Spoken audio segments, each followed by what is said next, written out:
Hello guys, it's Jack here with my friend Patrick, and today we're gonna look at how to defend a threat with a gun. So of course not everybody carries a gun these days, but we got to be ready because it can happen. This is an empty-handed defense against a gun. So the person is standing like this, they point the gun at you, and they may just want something silly like your car keys or your credit card. So let's have a look what we can do against this threat.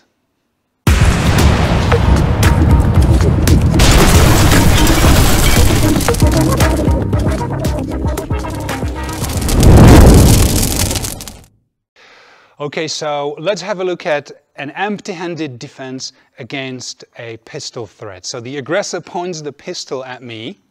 I have to have a reasonable distance to the gun. There's no point being this far and trying to somehow get rid of the gun. I'm probably going to get shot and killed. I want to be somewhere where I can reach it. Now, if the aggressor with the gun is a smart guy, he will actually not allow to get me anywhere closer. So he can pull the gun away. Patrick knows the tricks, and now I'm screwed. So with a gun, threat, you got to be choosing whether you're going to comply or whether you're going to go and fight against it or try to get rid of the aggressor. In most cases, most probably compliance is the wise choice, because you don't want to be fighting somebody with a gun and get potentially shot if they are asking you to give them a credit card or some cash you've got in your pocket. Just give them their card and everybody goes home, nobody gets hurt.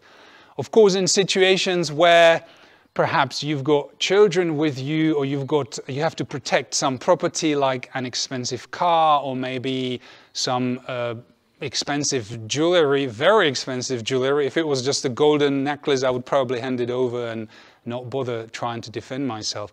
But let's have a look at a scenario where you do decide to protect yourself. So we got to be in a reasonable distance from that gun, as I said. Now, 3 steps in Krav Maga, which we need to follow: body movement, hand movement, and counter-attack. Why do I start with the body movement? It's very similar like with straight punches or kicks. If I take the gun away, okay, so if I'm being attacked with straight punches, look, that just my moving away, moving my body, I'm actually already defending myself. Okay, so body movement is very important. Now, I can of course use my hands to deflect those punches. Now I'm adding body movement and hand movement. I'm not still attacking yet. Now when I grab the gun again, with the gun, we follow the same 3 steps. It's going to be hand movement, body movement, sorry. I want to get away from the direction of the barrel. Step number 2, I want to deflect that barrel so that if he potentially shoots, and most of the aggressors will squeeze this trigger because it's going to be a surprise for them and they've got the finger on the trigger already. So when I hit the gun, the shot may come out. So I want the barrel away from the direction of my body, and notice that I'm not hitting hand, okay? I'm not trying to deflect the gun by grabbing the wrist, because what can happen, the attacker can point that gun at me, or he can simply swing by the force of the impact, one squeeze of a trigger and I'm dead. This is different from if the person would have a knife. If the guy's got a knife, of course I'm not going to go with my hand on the blade of the knife. That wouldn't make sense. I want to grab that wrist. Now, even if he flicks it up around here, it's not going to harm me. So when it's a knife, I want to aim for the wrist. When it's a gun, I'll grab it. When it's a gun, I want to go on the barrel, full grab, and I'm also jamming the outlet through which the cartridges are being discharged. So when I grab it, I'm jamming the gun and at the same time I'm deflecting it. If he shoots, fine, it's gonna miss me. I'm moving my body. And now the last thing which I need to do is a counter attack. So I want to go hammering the face, hammering the computer as hard and as fast as I can, because that's the real disarm. There's no point of me holding the gun, because guess what? I'm not going to tell him what to do. I'll just tell him, okay, fight back. Let's see. See, naturally, everybody will do that. Person recoils, the aggressor recoils, and then you are in a difficult situation again. So, rule number one, I need to make sure that I'm in a reasonable distance. Number two, let's follow the 3 steps of Krav Maga. Body movement, hand movement, and counter attack. Notice that I've got the hand ready here for a regular, what we call a regular straight punch. So after I've moved to the side, deflected that barrel, I'm gonna go with a regular straight punch into the chin of the attacker, hoping to knock them out with the first punch. If not, fine, I'll give a few more. And then I'm gonna attempt, then only after I soften them up, I can attempt to disarm the gun, okay? Without the punches, I'm not gonna go down here and try to disarm the gun, because the person is in full strength. All they need to do is slightly turn it or snap it away, and then they can shoot me again.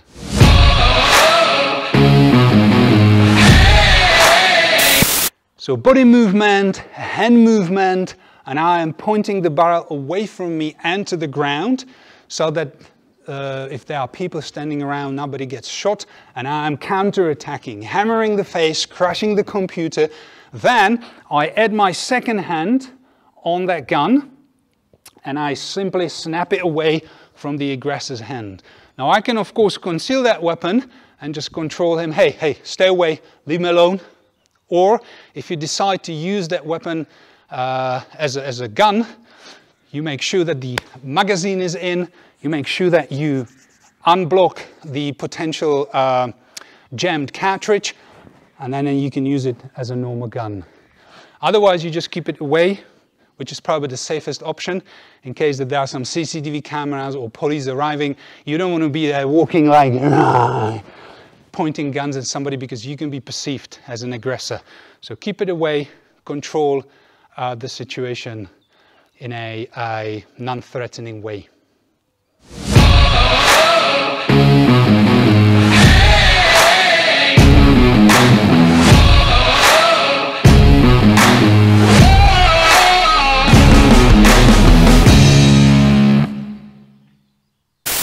Okay, so that was a empty-handed defense against a pistol threat. Once again, if you do not have to engage with a pistol, better to oblige, better to comply with the demands of the aggressor for the sake of a credit card or some cash in your wallet. Let's not get shot, let's not get killed. But if we happen to be in a situation that we have to defend ourselves, this is one way how we can do that.